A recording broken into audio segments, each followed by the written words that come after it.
Today we're gonna work on a couple airbrush strokes, you know what I mean, so you can get your swag on. We're gonna do one stroke is gonna be called a dagger stroke, a couple of different line strokes, you know what I mean, some dots. Basically the different techniques and everything that I'm showing you just kind of like help you get your lines and all that real nice and clean. So we're gonna start it off like this one. All right, basically, most people think with the whole airbrush thing, you just kind of like just push down and then paint comes out. The thing with the airbrush is you push down on the trigger, and the more you pull back, the more paint comes out. So you want to push down and then pull back. I can kind of like show you. I'm pushing down here, nothing coming out, and I'm pulling back slow. Watch my fingers.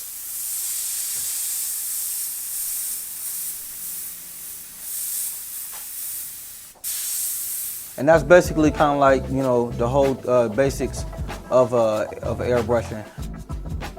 Today we're gonna work on some strokes, some different techniques, you know what I mean, to get the skills up. We got about four, you know what I'm saying, 3 or 4 different type of techniques, some strokes, you know what I mean, that you should practice if you want to get into custom airbrushing. I'm gonna start off with one of them. Like the basic thing with airbrushing, man, is thin to thick. If you can master that, thin to thick, you'll be hot, you know what I mean? This is what I mean right here.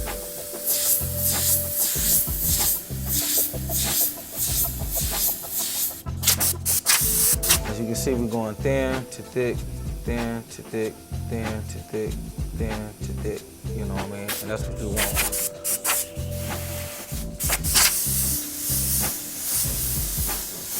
Mess around, throw a little shadow on it.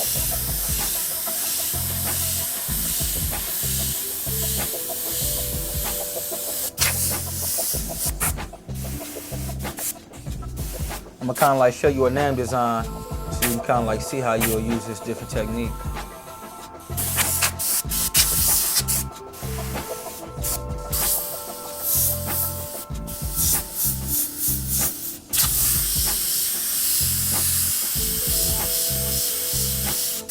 Again, you got, you know what I'm saying, thick to thin, thick to thin, thick to thin, you know what I mean? So this is like an everyday technique that you'll be using.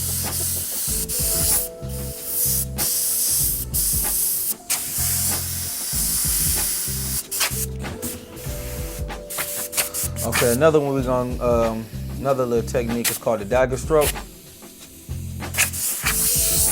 Break this one down to you. Just want to go thick to thin on both ends.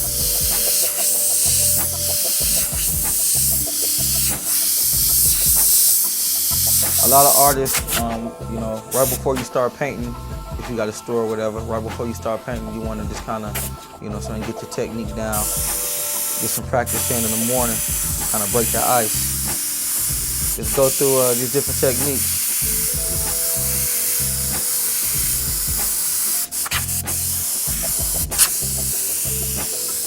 Mess around with it a little bit.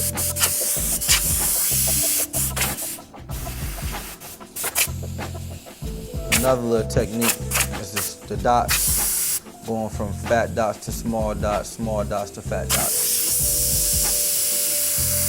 Without having to come over and making them big like that, you should just be able to do it just off your trigger.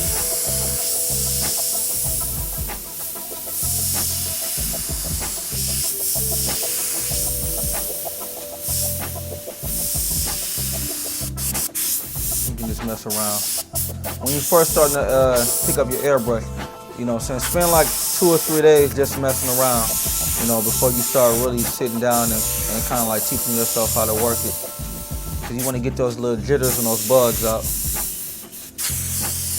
Kind of like mess around with the different dots, you know what I mean? But the whole technique is fat, smaller, smaller, smaller, smaller, smaller. You know what I mean?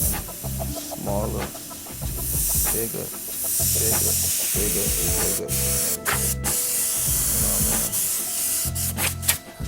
mean? And then a lot of times you'll see different airbrush artists do that little special little bling or that star, and it ain't really nothing but a whole bunch of rat tails. You know, show you. One, two, three.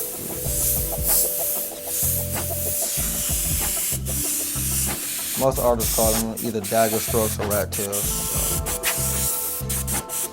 So, couple of dots. That's basically it, man. Take your time, learn the different strokes. You know what I mean? Mess around with some cursive, some lettering. You know what I mean? You got your rat tail, your dagger stroke, you got your dots. Take your time. Like I said, when you first pick up that airbrush, spend like a good, 2 or 3 hours to a week just messing around, getting those jitters, those bugs out, and then start, practicing on your stroke.